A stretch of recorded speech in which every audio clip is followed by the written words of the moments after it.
পোশাক আর অশ্লীল অঙ্গভঙ্গি। প্রতিনিয়ত এমন ভিডিও তৈরি করে টিকটকে জনপ্রিয়তা পেয়েছেন সুমনা নামে এই নারী।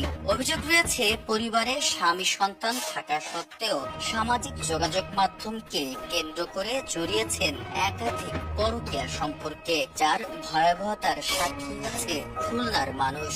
গত 23 মে রাতে নগরীর শিপইয়ার্ড এলাকায় নিজ বাড়িতে পরকীয়া এক প্রেমিককে সঙ্গে নিয়ে হত্যা করেন আরেক প্রেমিক নাইম মোল্লাকে।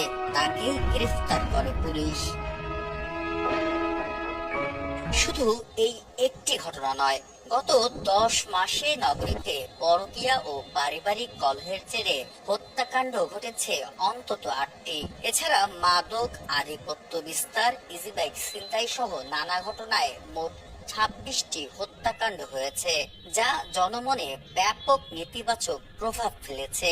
বিশেষজ্ঞদের মতে, পারিবারিক ও সামাজিক মূল্যবোধের অবক্ষয়ের পাশাপাশি রাষ্ট্রীয় নজরদারির অভাবও এই পরিস্থিতির জন্য দায়ী।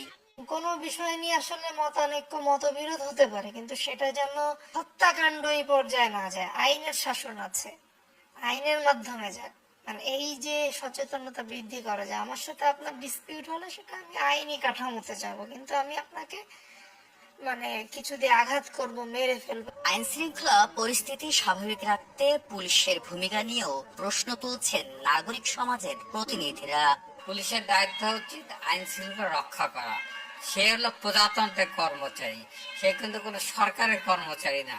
কিন্তু পুলিশ এই জায়গাটা এখনো কিন্তু পুলিশের শুদ্ধির জায়গাটা তৈরি হয়নি বলে আজকের আইন শৃঙ্খলা এই জায়গাটিকে। তবে পরিস্থিতি নিয়ন্ত্রণে আনতে শুধু পুলিশ নয়, সমাজ, পরিবার এবং রাষ্ট্রের সম্মিলিত উদ্যোগের দাবি পুলিশের শীর্ষ কর্তার।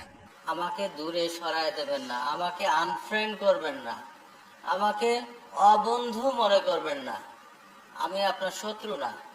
আমি এখানে কাজ করতে চাই, সত্যি সত্যি আইন শৃঙ্খলার উন্নতি ঘটাতে চাই। 26টি হত্যাকাণ্ডের মধ্যে রহস্য উদ্ঘাটন হয়েছে 22টির। এসব মামলায় এজাহারভুক্ত 46 জন আসামি সহ 84 জনকে গ্রেফতার করেছে আইন শৃঙ্খলা রক্ষাকারী বাহিনী।